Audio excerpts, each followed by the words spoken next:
Welcome to the Explainer. So, electric vehicles. Everyone thinks they know them, everyone's got an opinion, but let's be real, we could all use a little bit of help separating fact from fiction, right? Today, we're completely demystifying the world of EVs.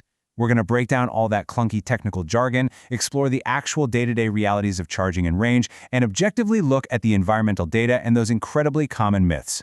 By the end of this, you are going to have a crystal clear understanding of exactly how EVs work and what this whole transition really means for us. Okay, let's dive right into this. Here is our roadmap. We'll start with what makes an EV tick, demystify power and range, break down the logistics of charging, dive into battery lifespan, and finally, bust some of those persistent myths. Section 1. What makes an EV tick? The core components of an electric vehicle. First things first, we got to establish the fundamental difference between an EV, an internal combustion engine, or ICE car, and a hybrid. An EV runs purely on electricity from a battery that powers a motor. Sometimes it's 2, 3, or even 4 motors. It has absolutely zero petrol or diesel components. A hybrid, on the other hand, uses a mix of petrol and electric. But here is where people get really tripped up. Every single car, including an EV, has a standard 12-volt battery. But in an electric car, that little 12 volts only job is to just boot up the vehicle's computer systems. Once it's all awake, the main battery, which is called the traction battery, completely takes over.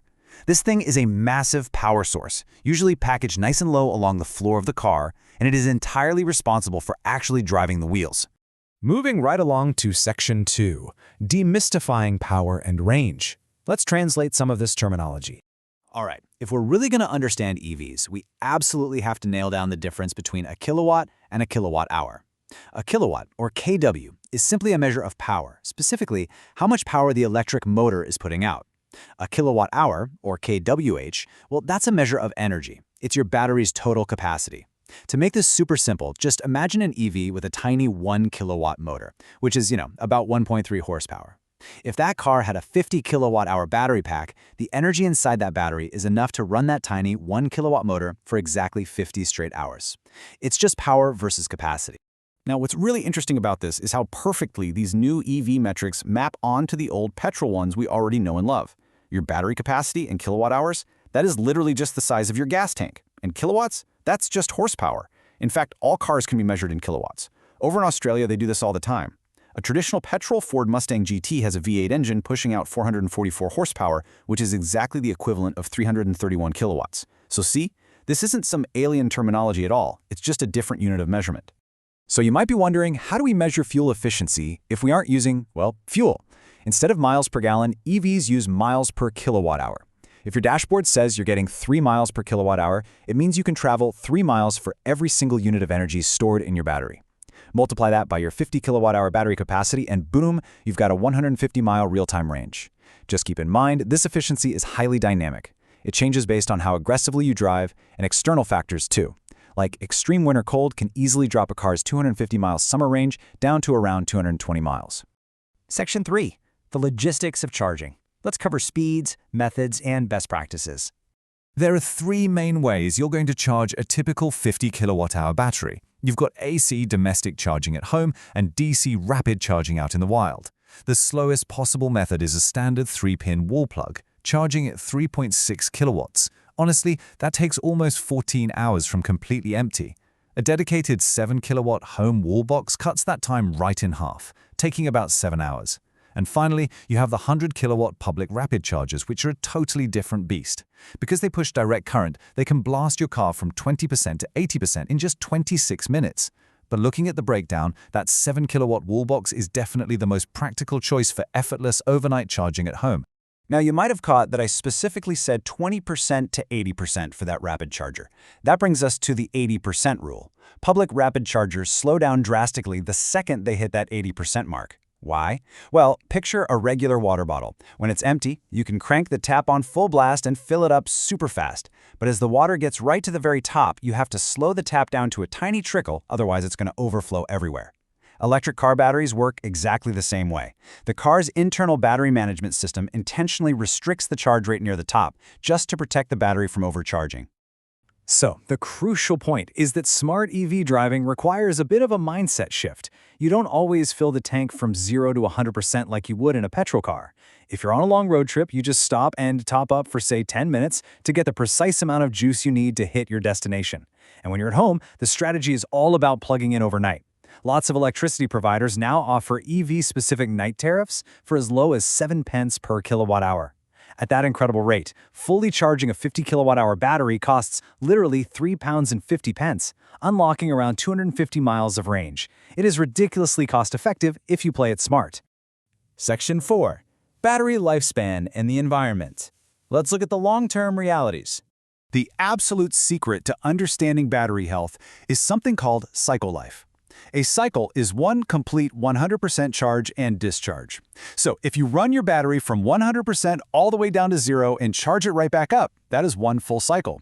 But here's the really critical math. If you only run the battery from 100% down to 50% and then plug it in, you haven't used a full cycle. You've only used half a cycle.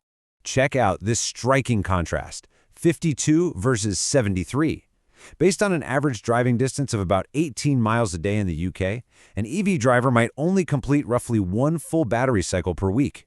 By the end of the whole year, that's only about 52 cycles. Compare that to a mobile phone, which we routinely drain to 0 every single day. A phone often burns through 73 cycles in just a couple of months.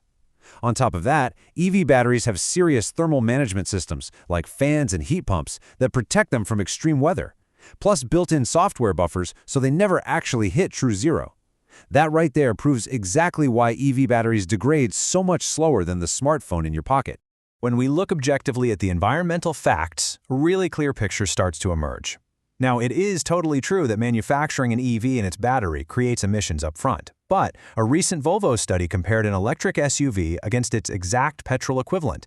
Over a 124,000-mile lifespan, the electric car produced 60% fewer total CO2 emissions. And once an EV is actually on the road, it produces 0 tailpipe emissions. Plus, what happens when the car finally dies? The batteries often get a second life, powering commercial grid storage. They do this at the Amsterdam Arena, actually. And when they are completely spent, 80 to 90% of the materials inside that battery can be cleanly recycled. Section 5. Busting common EV myths. It's time to separate the data from the fiction. Let's move to this and see how it builds. Let's just acknowledge this widespread, completely sensationalized fear straight away. Don't EVs burst into flames all the time? I mean, the headlines certainly make it seem that way, right? Well, let's look at the hard data. According to some incredibly revealing recent data from the Bedfordshire Fire and Rescue Service, who looked closely at vehicle fires broken down by fuel type, the disparity is just massive. They recorded 1,898 fires originating from petrol and diesel cars, and from electric cars, just 54. The hard data thoroughly, objectively debunks the fire myth, proving that internal combustion engine vehicles actually pose a significantly higher fire risk. Okay. Here's another very serious concern we hear all the time. What about the raw materials? The mining devastation in places like the DRC or Chile, and the human rights issues. It's a heavy topic. Let's look at the scale of this impartially.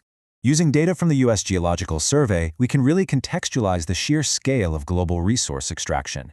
Currently, about 130,000 tons of lithium are mined globally each year. Now that sounds like a lot until you compare it to the alternatives. 2.6 billion tons of iron ore are mined for steel, and an absolutely staggering 4.4 billion tons of oil are extracted. Furthermore, as we noted a minute ago, 80 to 90% of EV battery materials are highly recyclable, which is going to drastically reduce our future mining needs. Oil burning, on the other hand, that never stops, and it can never, ever be recycled.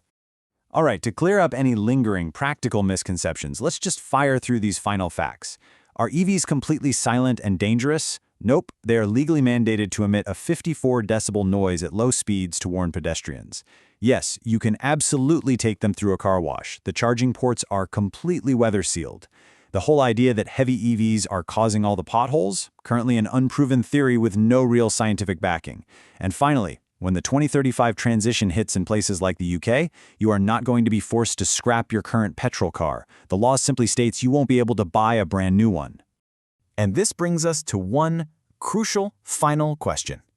Are electric vehicles the sole solution to saving the planet? The answer is no, absolutely not by themselves. Think of the environment like a very messy house where literally every single room is a disaster. If you tidy up just one room, well, that doesn't instantly fix the whole house, right? But if you ever want to fix the house, you have to start by cleaning one room. The transition to electric vehicles is an essential first step. They are not a magic bullet, but the data clearly shows they are a vastly more efficient, economically sensible, and cleaner room to start with. So what room do you think we should clean next? Thank you so much for watching this explainer. Keep asking questions and keep learning.